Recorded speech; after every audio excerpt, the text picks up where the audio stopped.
Hey guys, Ed here. Today we have this 2021 Nissan Kicks, and in this quick video I'd like to show you how to check your oil and fluids in this vehicle. So let's start.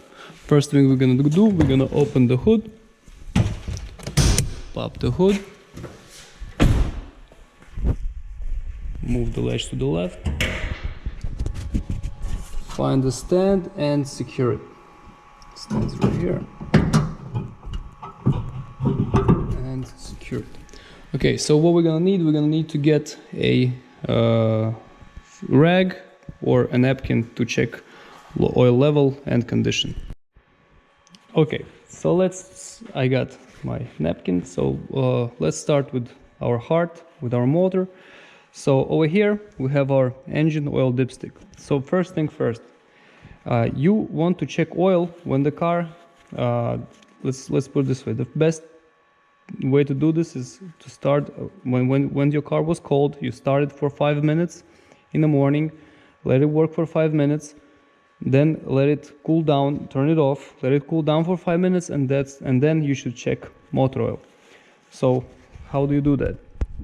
Over here you have your dipstick, get the napkin and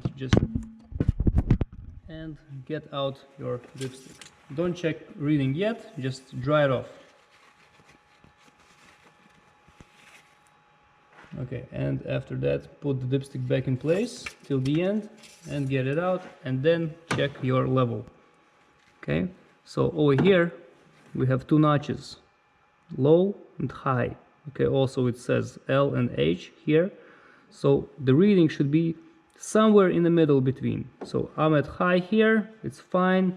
Let's check the condition of oil.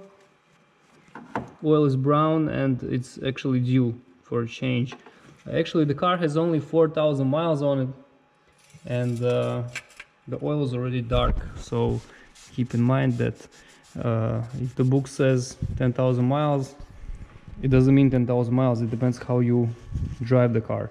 So if oil is dark like this, change it. Here is our crankcase cap. I'm gonna open it. I mean, if you're missing some, you're gonna open the cap and pour oil in here. Don't overfill crankcase. Okay. Next thing, the transmission fluid. So what I did, over here we have transmission fluid. I hope you guys can see it. Let me get a flashlight. So here we have our transmission fluid dipstick, but over here. But as you can see, I already took out this cap. So there was a cap like this, and as you can see, it has no dipstick there. So don't even bother opening it. So it's made on purpose, so only dealer could check your oil or mechanic. So regular people don't mess with it. So for transmission fluid, mechanic or dealer. Next thing, over here we have our brake fluid. So this car uses DOT3 brake fluid.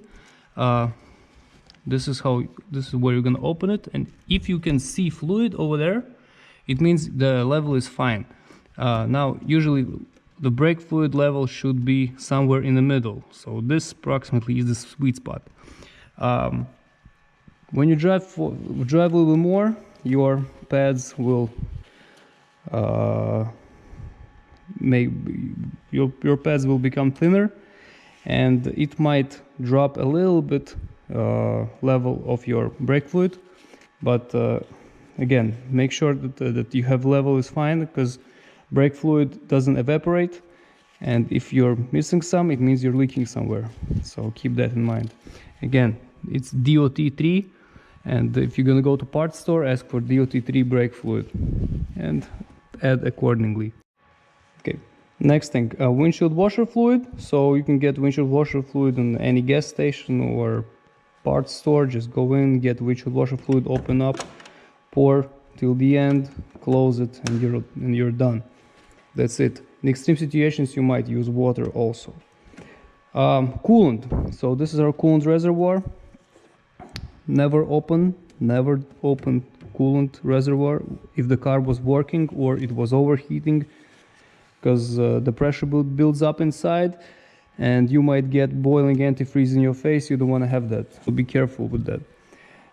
In extreme situations you might use water, but again, if the just to get from point A to point B, short distance, you might use water. Again, don't leave water in your system if it's below freezing temperatures, because water expands when it freezes. And if you have water somewhere inside your engine at the moment, it might crack the block. So try to just get rid of water if you used it for coolant purposes. Next thing would be our power steering fluid, but this car doesn't have a power steering pump. This car has hydraulic power steering pump. This car has electrical power steering pump, so it has no power steering fluid. Two more things is differential transfer case fluid and rear differential fluid. That's also something. Oh, also freon.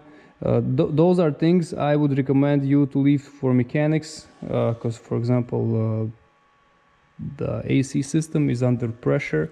If you're gonna do something not by the book, you might harm yourself or damage the car. So that's something also for mechanics to do.